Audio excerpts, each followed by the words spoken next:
नमस्कार, आप देख रहे हैं अमरउजाला.com। मैं हूं आपके साथ कुलभूषण राजदेव। दुनिया समेत भारत में अब तक कोरोना के कई वेरिएंट सामने आ चुके हैं। सार्स कोविड-2 से इसकी शुरुआत हुई थी और इसके बाद इसके अलग अलग वेरिएंट्स सामने आ चुके हैं। भारत में जहां पहली लहर में सार्स कोविड-2 ने लोगों को अपना निशाना बनाया था, वहीं दूसरी लहर यानी कि डेल्टा ने सबसे ज्यादा कहर बरपाया था और अब तीसरी लहर यानी ओमिक्रॉन वेरिएंट का कहर शुरू हो गया है। ओमिक्रॉन वेरिएंट को लेकर के सरकार के द्वारा लगातार प्रयास किए जा रहे हैं। साथ ही साथ दुनिया भर के तमाम वैज्ञानिक और शोधकर्ता कोरोना के नए नए स्वरूपों को लेकर अपनी शोध भी कर रहे हैं। वहीं Rajiv Gandhi super speciality hospital Nai Delhi के निदेशक डॉक्टर BL शेरवाल ने बताया है कि ओमिक्रॉन के चलते देश में संक्रमण की तेजी से फैल चुका है और ऐसी स्थिति में केवल एहतियात और कोविड प्रोटोकॉल के पालन से ही बचा जा सकता है। इसके अलावा हर किसी को कोविड की वैक्सीन लगवानी चाहिए। डॉक्टर शेरवाल के मुताबिक भारत में बड़ी संख्या में लोग पहली और दूसरी लहर में संक्रमित हो चुके हैं। उनके अनुसार एंटीबॉडी डेवलप हो चुकी है और लेकिन इस बात को भी नजरअंदाज नहीं किया जा सकता है कि संक्रमण तेजी से अपना रूप बदल रहा है। इसलिए हर किसी को, चाहे वह वैक्सीन की दोनों डोज लगवा चुका हो, उन्हें पूरी तरह से कोविड के प्रोटोकॉल का पालन करना चाहिए। देश में कोरोना की पहली और दूसरी लहर में क्या स्थितियां थी, क्या आंकड़े थे, इस पर एक नजर डालते हैं। 30 जनवरी 2020 को केरल में संक्रमण का पहला मामला मिला था। तब से लेकर 11 सितंबर 2020 तक यह लगातार बढ़ता ही रहा। 11 सितंबर को एक दिन के अंदर सबसे ज्यादा यानी 97,650 लोग संक्रमित पाए गए थे। यह पहली लहर में एक दिन में मिले सब मरीजों का सबसे ज्यादा आंकड़ा बताया गया, यानी पहली लहर का पीक आने में 220 दिन का समय लगा। इसके बाद हर रोज मिलने वाले नए मरीजों की संख्या में गिरावट होने लगी और 25 जनवरी 2021 तक पहली लहर पूरी तरह से खत्म हो गई।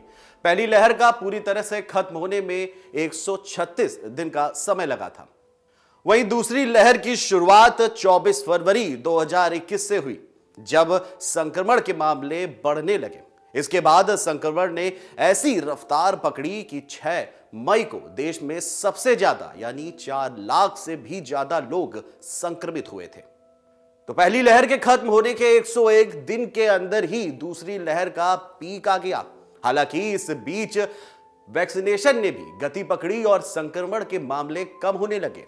20 दिसंबर 2021 तक दूसरी लहर पूरी तरह से खत्म हो चुकी थी, जिसे 228 दिन का समय भी लगा था। 20 दिसंबर को सबसे कम 5,336 मरीज सामने आए थे। पहली और दूसरी लहर का कहर झेलने के बाद अब भारत में कोरोना की तीसरी लहर ने दस्तक दे दी है।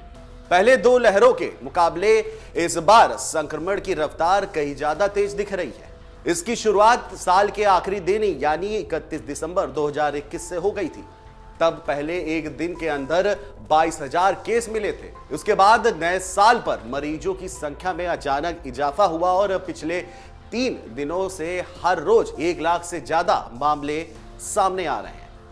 9 जनवरी को सबसे ज्यादा यानी 1,80,000 से भी ज्यादा लोग संक्रमित पाए गए। एक्टिव केस भी 58,000 से बढ़कर 7,24,000 पहुंच गए हैं। अब तक देश के 3 करोड़ 57 लाख से ज्यादा लोग इस वायरस की चपेट में आ चुके हैं। इनमें 3 करोड़ 45 लाख लोग ठीक भी हो चुके हैं, जबकि 4,83,936 लोगों की कोरोना वायरस के चलते मौत हो चुकी है। करीब 7 लाख मरीजों का इलाज अभी भी चल रहा है। डाउनलोड करें अमर उजाला ऐप और पाएं खबरें लगातार। अगर आप ये वीडियो YouTube पर देख रहे हैं तो हमारे चैनल को सब्सक्राइब करें और बेल आइकन को दबाना ना भूलें। अगर आप Facebook पर ये वीडियो देख रहे हैं तो हमारे पेज को लाइक करें।